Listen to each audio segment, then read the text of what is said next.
こんにちは、ボックスです。今回はホームオフィス作りの動画です。最近はリモートワークの頻度も多くなってきてて、自宅にデスクとパソコンと椅子は一応あるけど、もっと快適なデスク環境にしたいって思ってるような方も多いと思います。2022年に自分は引っ越しの予定があるので、これを機に構想からだいたい半年ぐらいかけて転居先の大掃除をして理想のホームオフィスを今回作りました。ホームオフィスを作る際の参考にしてもらえるようなアイデアも、Tips としてちょくちょく紹介していくので、ぜひ最後まで見ていってください。また気に入っていただければ高評価とチャンネル登録もしておいてください。まずはいらないものを捨てる。それから部屋全体を丸洗いする。デザインを決めていく。この3つからスタートです。まずはとにかく、捨てていくっていう作業からスタートしました。いわゆる断捨離ですね。分別したゴミ袋が結局20袋ぐらい出まして、自分でもちょっと引いたんですけど、この作業だけでだいたい丸3日間ぐらいかかってしまいました。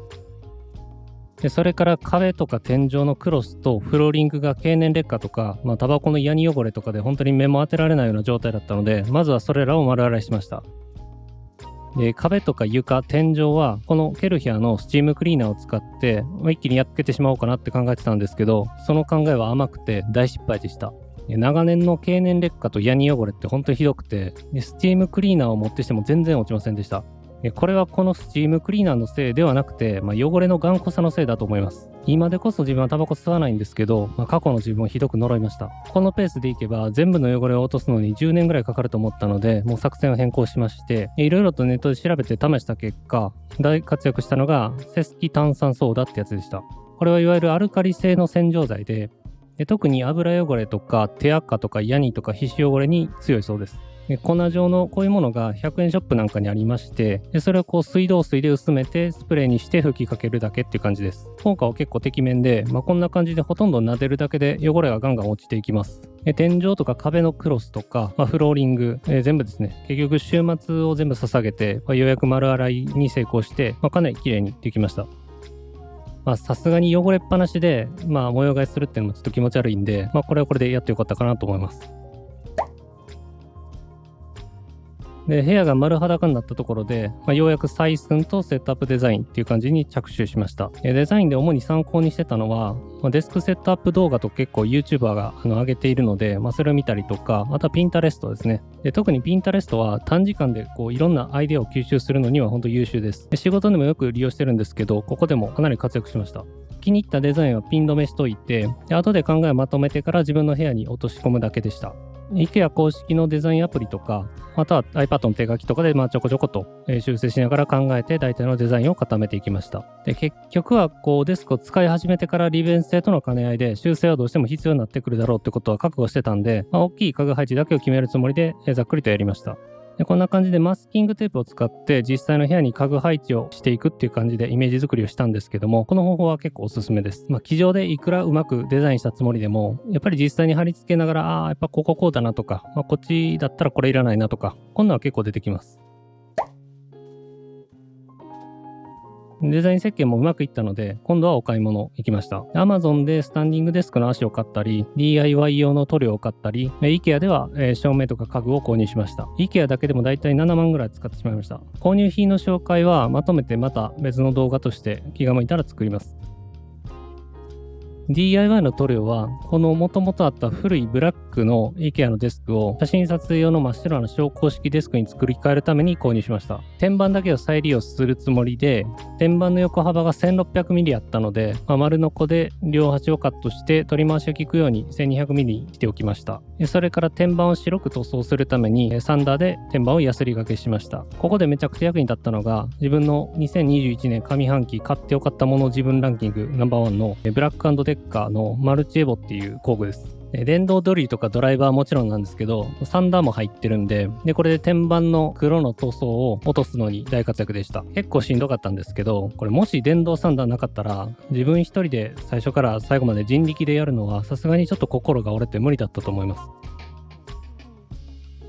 天板を磨き切った後は白い塗料をローラーで塗ってきました。水性塗料なんで水でちょっと薄めて、それを塗って乾かしてを4回ぐらい繰り返しました。完全に乾いた後にクリアニスを3回重ね塗りしました。さらに乾いた後に軽く400番でペーパー掛けをして昇降式の足を取り付けて完成って感じです。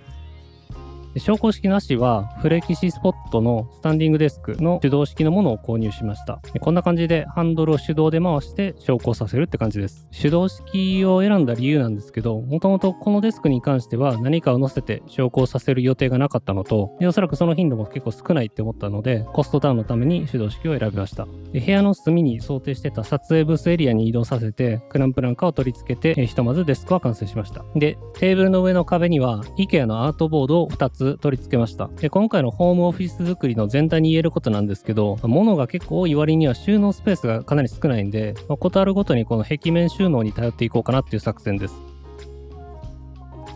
こういうよくある石膏ボードの壁にいきなりネジを打ってもグラグラになって取れて落ちるだけなんで、下穴をちゃんと開けてからこういうアンカーを必ず使ってアンカーの上からネジを入れるっていう風にしてください。2つ付けたアートボードのうちの下段はパワークランクってやつを取り付けて iPhone とかで俯瞰映像を撮影できるようにしたり、背景スクリーンを取り付けられるように位置調整をして設置をしておきました。でこのパワークランクってやつあると結構何かと便利なんですごいおすすめです。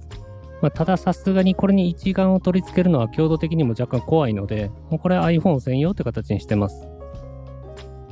でデスクの横には撮影用の小物を置いておけるように IKEA のロースコグっていうキャスターラックを置いてます。でこれ結構有名な商品ですよね。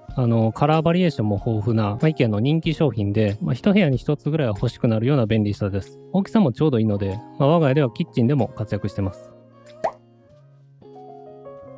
収納が少なくなりすぎないように IKEA のオープンラックも別で設置しました。これはフィエルボっていう商品で、下段にスチール製の目隠し扉があって、かつ背面に壁がなくて抜けてるので、電源とかのケーブルマネージメントが結構簡単なので、収納としてもインテリアとしても結構優秀なアイテムだと思います。でここにカメラとかマイク用の防湿庫も置いておきます。で下段には DIY の工具とか塗装用のプライマーとかスプレー類、あんまり見えるところにガサガサ置いておきたくないようなものをこの中に入れてます。で、ようやくここからはメインのデスクのセットアップに入っていきます。で、メインデスクでもフレキシスポットのスタンディングデスクを使いました。で、こっちのメインデスクはスタンディングデスクにする予定はなかったんですけど、先日した撮影用のスタンディングデスクが、あまりにも良くて、結構 iPad を使って仕事するときとかにデスクを使ってたんですね。でその時にすごい気に入ってしまったんで、今回メインのデスクもスタンディングデスクにしました。で、メインのデスクはキーボードとかモニターがあるので、電動昇降式のものを今回購入しました。自分は長らくひどい腰痛持ちで悩んでまして、これが何か解消のきっかけになってくれれば嬉しいなって期待してます。この動画を編集してる今現在ではだいたい使い始めて1ヶ月か2ヶ月ぐらい経とうとしてるんですけど、めちゃくちゃ気に入ってます。実際のところ自分結構めんどくさがりなんで、あんまり高さを上げ下げしたりとか変えたりはしないんじゃないかなって思ってたんですけど、毎日結局 4,5 回ぐらいはホームチェンジしてます。その一番の原因は Apple Watch ですね。Apple Watch からスタンドとか水分補給をリマインドするように設定されてるので、これのおかげで意識的に立ったり座ったりができるようになってます。動脈硬化の予防にもなるそうなんで、かなり気に入ってます。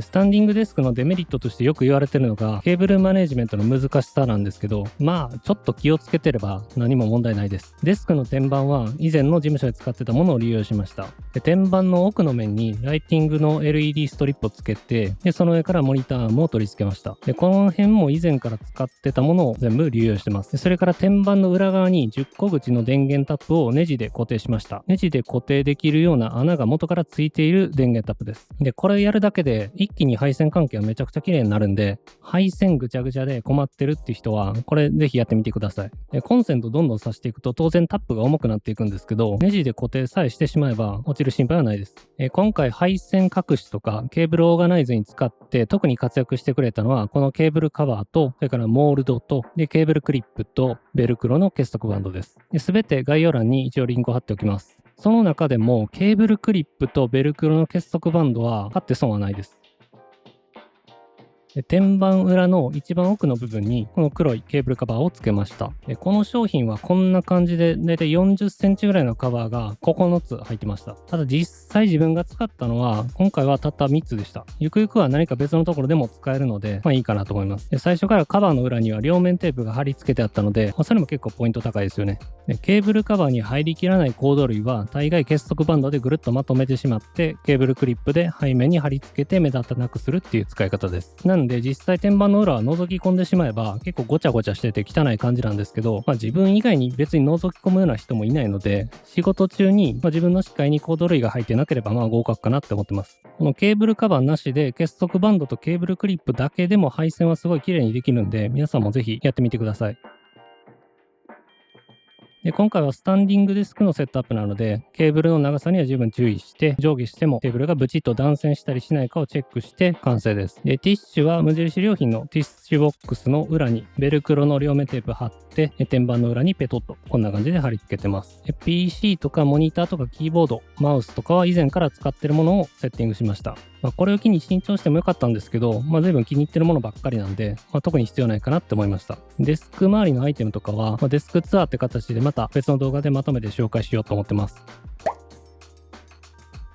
で、デスクの仮組みが一応できたんですけど、ちょっとここで問題が発生しまして、ちょっとデザインの話になるんですけど、この部屋ってとにかく窓だらけで、日の光がどっからも入るっていうのはすごいいいことではあるんですけど、家具の配置がすごい難しいんですよね。実際結構困ってたのが、掃除の時のことですね。で、特にこのウッドブラインドの拭き掃除のことを考えると、PC デスクをこの写真の壁の方向に配置するしかなかったんですけど、こっちも結局ウッドブラインドが上の方にあるので、これがまた邪魔なんです。で、苦肉の策として、このウッドブラインドの窓を完全に殺してしまって、白いロールスクリーンでガバッと覆ってしまうっていう作戦にしました。で、ウッドブラインドってめちゃくちゃ重いんですね。かなり苦労しながら取り外して、掃除して、で、ロールスクリーンを注文しました。今度引っ越すとか、家建てるってことがあったら、絶対ウッドブラインドはもう選ばないですね。かっこいいんですけどね、とにかく掃除が大変です。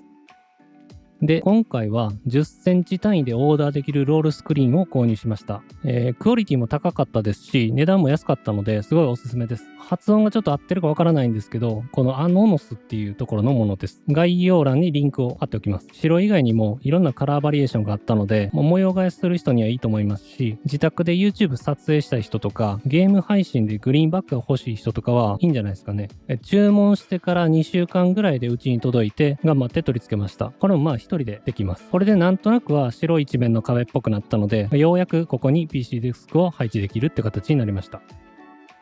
デスクの両サイドには IKEA のキャビネットを配置しました。有名なアレックスっていう商品です。もう片方は昔 IKEA で買ったものなんですけど、アレックスではないと思います。組み立ても簡単で、作りが頑丈そうで、なおかつデザインに特に癖がなかったんで、これにしました。引き出しの中は、これまた IKEA のシリコン製のオーガナイザーを入れました。USB ハブとか USB メモリとか、なんでこんなに大量にあるのかわからないケーブル類なんかは、全部綺麗にまとめて両サイドの引き出しに入りました。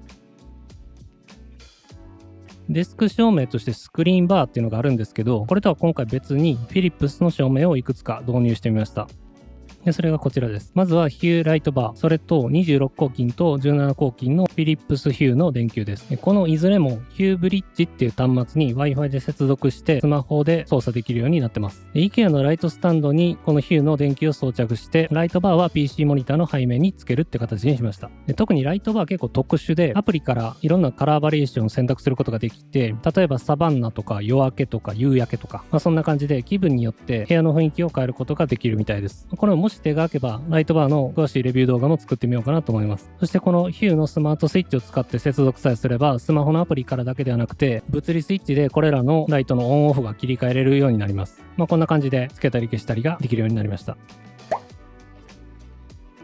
続いてはデスク横の壁面のボードです。これがやりたくてしょうがなかったんですけど、IKEA のスコーディスっていう穴が開いたボードで、フックとかこういうちょっとした受け皿みたいなパーツが別売りしてあるので、それを買って自分好みに組み合わせていくっていう商品です。IKEA じゃなくても似たような商品は結構あると思います。使ってない時は充電しておかないといけないような電子機器類ってたくさんあると思うんですけど、そういう類のものをここで一括して、パワードッキングステーションみたいな感じで使いたかったわけです。今回使ったのはアンカーのパワーポートスピード5。今考えるとこれあと2つぐらい買っといてもよかったかなって思ってます。こんな感じで結束バンドで固定してます。白いボードに黒いフックって感じにしたかったんですけど、自分が IKEA に行った時は、このフックとか収納とかのオプションアイテムがなぜか軒並み売り切れまくってまして、白しか在庫がなかったので、自分で縫って黒くしました。